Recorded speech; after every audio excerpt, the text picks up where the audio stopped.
Hello again, Steve here with a few words to share for the evening.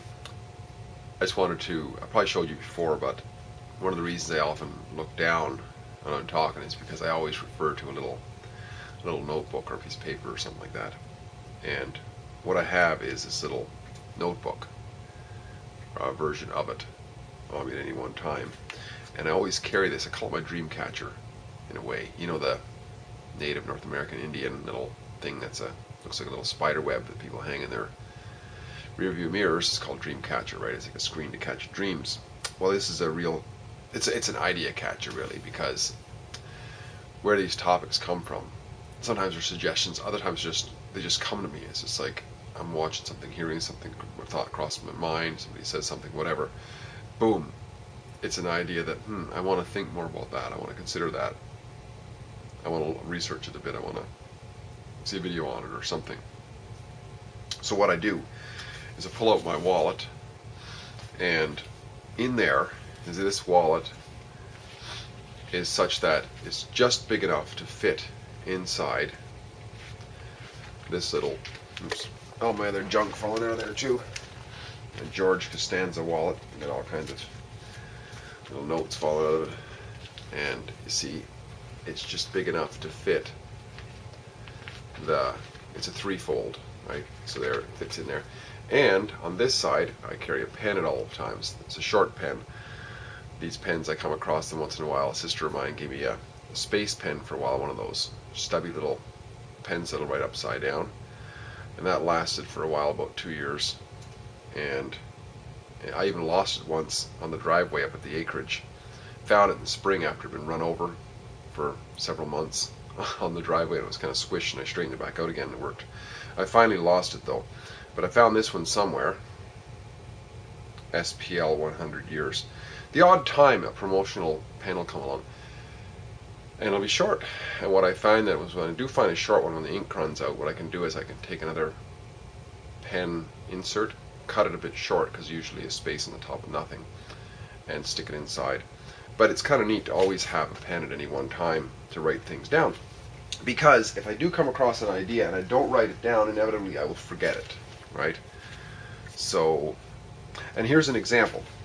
Here's an example of an idea. Last night I was invited to go to a Toastmasters club and judge, because people found out that I was back in town, and I had been with Toastmasters for several years, and I really got involved and know a lot of people in this city's Toastmasters organization. Really like a lot of these people. They help me out a lot. If I can help them, I will. And there was this club that I've been to a few times, Club 450 Saskatoon Toastmasters. They were having their area contest, no, their club contest. They asked me if I'd sit as a judge, so I did. And afterwards, I was talking to this lady who runs another Toastmasters club, or is the heart and soul of that club, basically. And we were talking about how clubs will rise and fall, right? There'll be a club that's doing really great. It's just charging ahead. It's got lots of membership. And then a few years later, if you go away, you come back and there's nobody left. There's a few people left, right? And meanwhile, another club that was floundering is now going great guns. For example, this Club 450, a few years ago, when I was here, a year and a half ago, whatever, it was on the verge of, I remember talking to the last people who were there, and they're like, we don't know if we can, we might as well just close the doors. And now they got huge membership, they're vibrant and so on. And the club that I was with, which was this vibrant powerhouse club, they're all just, there's a few of them left and they're shaking their heads. It's like, holy smokes, it's just the way things turn around. And what this brings to mind is that, so often we think of abstractions, right? We think of countries, and we think of organizations, and we think of nations and all this stuff as something. We create things. We're creative creatures, right? We create words that are just sounds and vibrations, but they represent something. Like I'll call this a notebook. Notebook is just a sound, or it's a combination of sounds. But you and I have an understanding that what that vibration of sound means. It means something like this, right? But it's not this. We know that. It's a representation of this.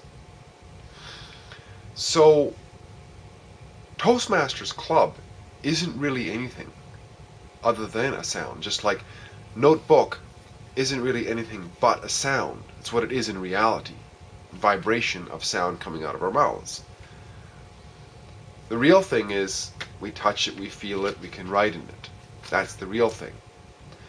Now, the real thing of a Toastmasters Club is a number of people who agree to something. That's what it really, that's the real thing.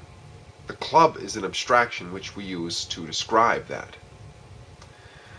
And so the club can't do anything. And I was talking to this one lady who was very vibrant, and she very vibrant lady, very energetic, and her club is always doing really, really good. I mean, she's just like busting at the seams with the number of people who want to come to her club.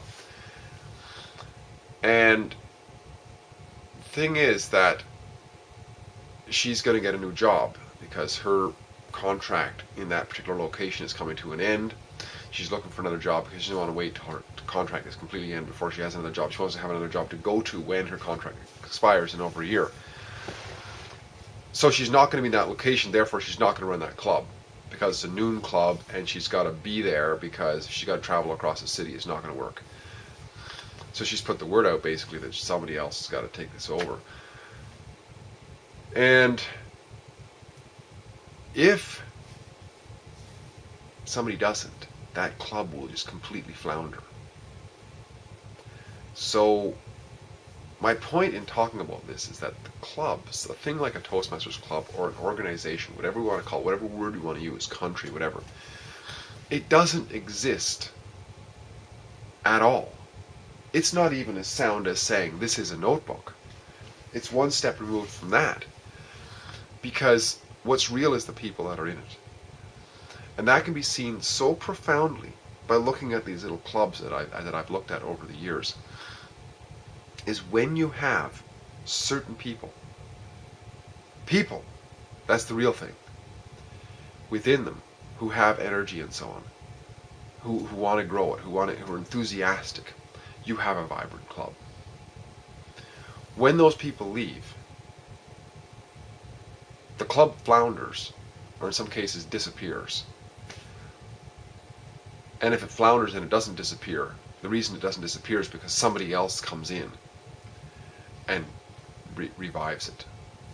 I've been involved with one revival, and it was great. It was a great experience, but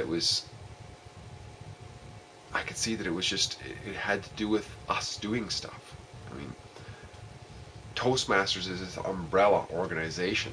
I'm just using Toastmasters as an example, that's all here. It's an umbrella organization that you can work within. It's like a toolkit, right? You get a toolkit sitting there, a box of tools, and a project to do.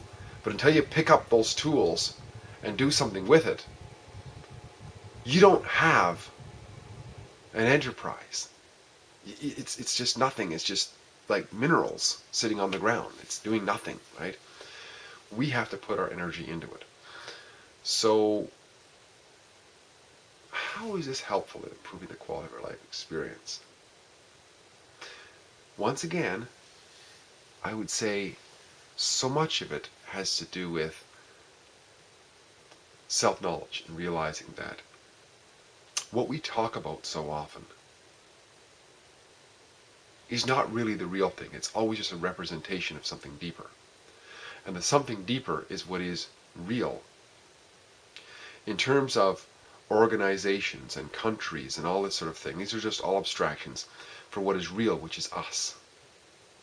Our organization, our community structure, or something like that. Even that's abstraction. It's us, like you and I, agreeing to something in a free market, or a market of some sort. Exchanging of ideas, agreeing to do this and to do that. And when we don't have that, we don't have the abstraction, or the abstraction begins to disappear.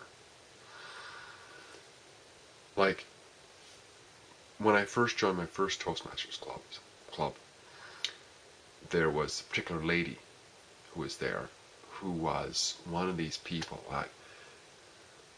when you walked into the club for the first time. It was like there was this candle just flaming away. She was like so happy to see you. And she wanted to make sure that you're comfortable in your chair. And she'd sit beside and make sure you had the right book. And she'd whisper what was going on. And during the break, she'd come over and say, do you have any questions and stuff like this? And at the end, it was like, it was really great to have you here. I hope you'll come back again. You know, and all the time with this smile, and it wasn't like some sort of a fake smile or whatever. She was genuinely happy to see somebody there. She genuinely enjoyed what she was doing. And that's kind of a rare individual, but it seems like every organization that does really well like that has got somebody like that.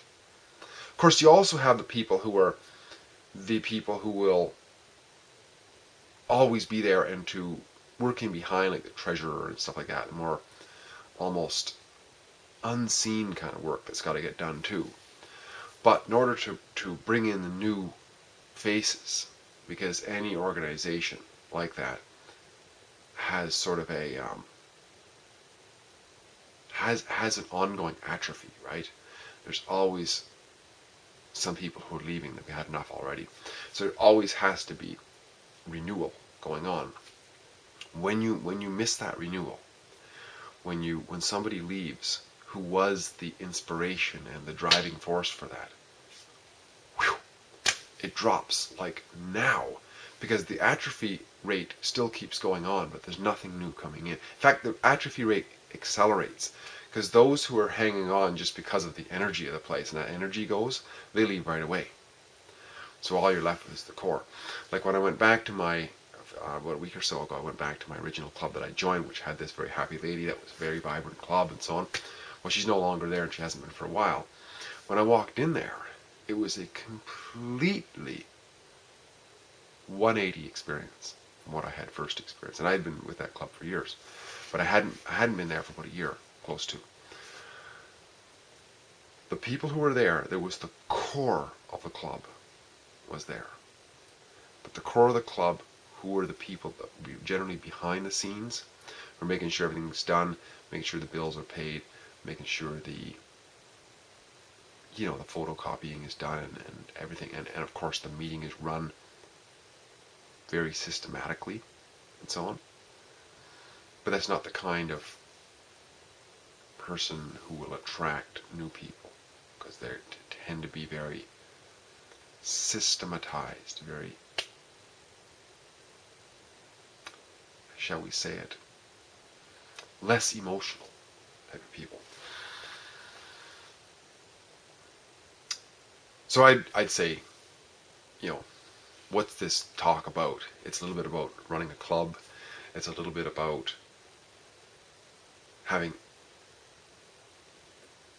recognizing abstraction from what's real. It's a little bit about Toastmasters, which also I'm going to give a thumb up for Toastmasters, because it's helped me a lot in being able to present ideas without the worry of freaking out. Not necessarily, I'm still not a great presenter by any means, but it has helped me in terms of just doing it anyways, in spite of whatever fear was there, So it's about all that, but mostly it's about this little presentation in terms of improving the quality of our lives. It's about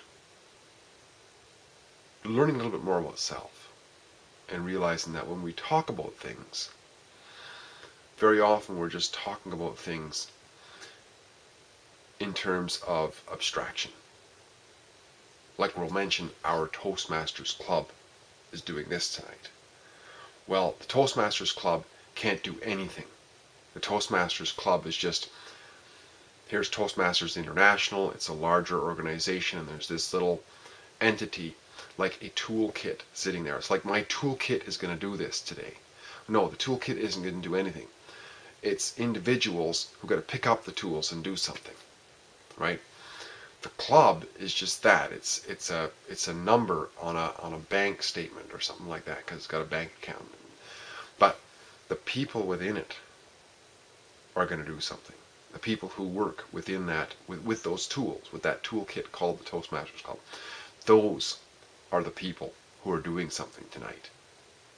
and it's us. And it becomes so real when you see how clubs, once again, I'm using the abstraction, but what I mean by that, of course, is groups of people, right? Can be really successful or not so successful. And what I've noticed over and over and over again, the difference is who's there. So that's the evidence that, because they all have the same tools. It's like if you had 10 different mechanics lined up with the same job to do and the same toolkit, and 2 of those mechanics get the job, and they each have approximately equal abilities, right? And 2 of them finished the job, 1 of them didn't start, or 1 of them nothing done, and so on. And what you'll notice is that the ones who finished the job actually went to work to do it, right? And there's lots of reasons for this, of course, but probably, I mean, there's motivations and so on. But I remember when I coached a club a little over a year ago, the first thing that was told to me when I walked into the club for the first time to coach was that I was going to be sorry I ever did, because they just couldn't see how it was possible that club could be turned around. It was just, there were like 4 people there, and we did it. You know, we did it. It's because the only reason why we did it is because we did it. It was a buy-in to do it. We did what it took. We did it. The club didn't do anything. We did it in a club structure, right? The toolbox won't do anything. And even if you could say that the toolbox, if it fell off a shelf and hit you on the head, well, it's still not the toolbox, it's gravity. There's something there's always, as I used to say to a friend of mine, there's always the rest of the story. Who was it used to say that years ago? The rest of the story. Anyway, I forget his name. Old guy. He used to always talk about, he'd give a little lesson, and he'd say, and this is the rest of the story, something like that. Anyways, it's nice chatting again. A little bit of a ramble, I know. Look forward to talking again. My name is Steve. Bye for now.